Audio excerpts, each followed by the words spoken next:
Bonjour à tous. Dans cet exercice, nous allons nous intéresser à un rétroprojecteur. Tout d'abord, dans l'exercice, on s'intéresse à la lentille du rétroprojecteur, la lentille seule. On a donc une lentille convergente f' de focale 30 cm et l'on place devant cette lentille convergente un objet AB. Et on vous demande de faire l'image de cet objet AB avec un schéma à l'échelle.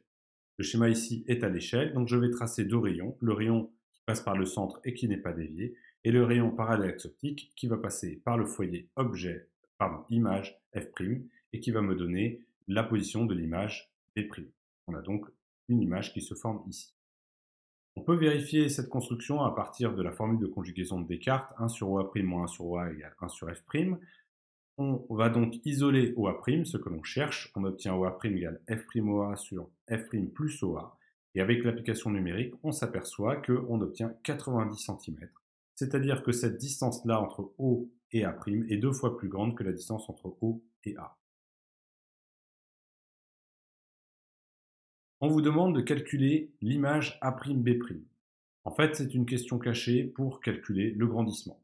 Alors, on pourrait tout de suite voir que ce grandissement, il va être simple à calculer avec ces deux triangles, le triangle qui est ici et le triangle qui est là. En effet, la distance A'B' va être liée à la distance AB par le théorème de Thalès. On a A'B' sur AB qui est égal à OA' sur OA, et donc l'image de A'B', c'est OA' OA fois AB. On a déjà calculé OA', et donc on n'a plus qu'à dire que A'B', c'est cette partie-là que nous avons calculée, divisé par OA fois AB. On obtient donc une formule très simple, avec cette première partie qui correspond au grandissement, et la deuxième partie qui correspond à la taille de l'objet. Si on fait l'application numérique, on obtient un grandissement d'un facteur -2, et on a AB qui valait 10 cm, on obtient donc une image de -20 cm.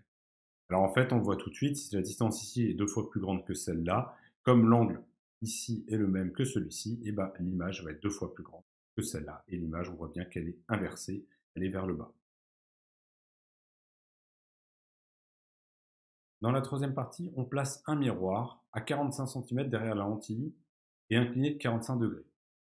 Et on vous demande de construire l'image A seconde, B seconde de l'objet AB à travers le système lentille plus miroir.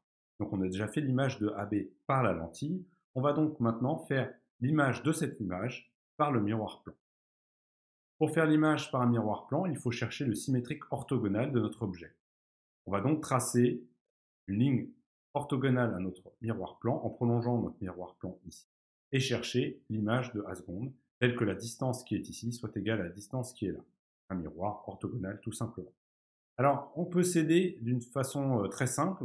On sait que un rayon par 2A selon l'axe optique, donc on peut tracer la réflexion du rayon de l'axe optique qui va partir vertical vers le haut puisqu'il arrive avec une incidence de 45 degrés sur le miroir et donc repartir avec une incidence de 45 degrés avec le miroir. On se retrouve donc avec un angle droit ici. Et on sait que A seconde sera sur l'axe optique réfléchi puisque A' est sur l'axe optique avant la réflexion. Pour B', on cherche l'image de B' donc à travers le miroir en prenant le symétrique orthogonal et on s'aperçoit que comme A', B' sont perpendiculaires à l'axe optique, et ben A seconde, B seconde va être également perpendiculaire à l'axe optique. On voit également ici notre trapèze se former.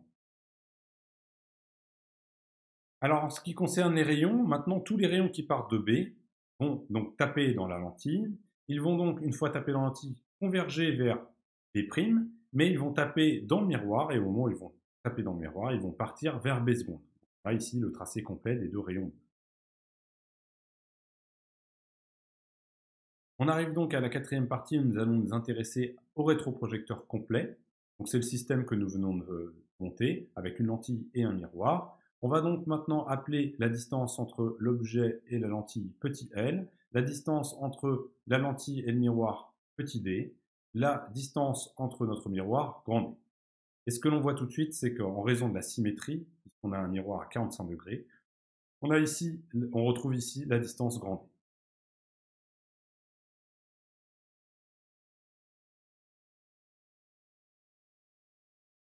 On vous demande d'exprimer la distance grand D en fonction de petit l, petit d et f', puis après de calculer le grandissement.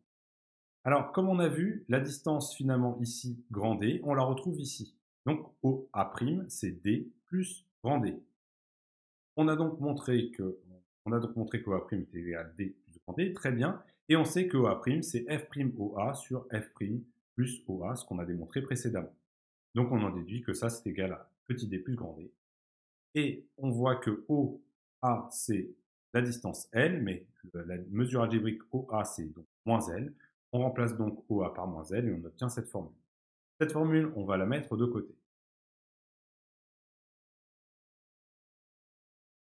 Intéressons-nous maintenant au grandissement. Le grandissement, c'est A seconde B seconde sur AB. C'est la taille de l'image finale sur la taille de l'objet initial. On peut faire intervenir A'B' dans cette équation. On divise par A'B' et on multiplie par A'B', ce qui ne revient à ne rien faire mathématiquement, mais ce qui me permet de mettre ici, de faire apparaître ici le grandissement du miroir. On a A seconde B seconde sur A'B', multiplié par le grandissement de la lentille. Et on a déjà calculé ce grandissement, on a déjà montré que c'était OA' sur OA, et en remplaçant par les distances D plus grand D et moins L, on obtient D plus grand D sur moins L. On a donc un grandissement final qui est égal à D grand D sur moins L. Dans la dernière partie, on place un objet de taille 21 cm devant un écran qui fait 2,10 m et on cherche à avoir la taille d'image la plus grande possible.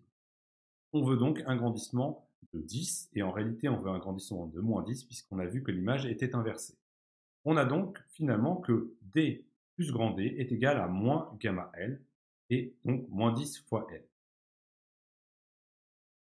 On a vu également ce qu'on avait mis de côté tout à l'heure, que grand D plus petit d, c'est moins F'L sur F' moins L. On obtient donc finalement que gamma L est égal à F'L sur F' moins L en utilisant cette partie. On multiplie de part et d'autre par F' moins L. On développe cette partie-là, et on bascule ce terme de ce côté-là. On obtient donc gamma L F' moins gamma L au carré moins F'L est égal à 0. On peut factoriser L qui intervient partout, et on obtient une équation très simple. L facteur de gamma F' moins gamma L moins F' est égal à 0. Or, L est forcément positif, donc on se retrouve dans une situation où c'est le terme qui est entre parenthèses qui doit être égal à 0. Donc gamma F' moins gamma L moins F' est égal à 0. Dans cette équation, il n'y a que L que l'on ne connaît pas, donc on va isoler L. Je vous laisse faire le calcul. On obtient L égale gamma moins 1 sur gamma fois F'. Et donc, comme on a vu que D plus grand D est égal à moins gamma L, on a que D plus grand D est égal à 1 moins gamma F'. On obtient ainsi que D est égal à 1 moins gamma F' moins D. Si on fait l'application numérique, on a donc 1 moins moins, c'est-à-dire plus 10 fois 30 cm, moins 10 cm, est égal à 320 cm. C'est la distance à laquelle on doit placer notre écran pour avoir une image de 2,1 m.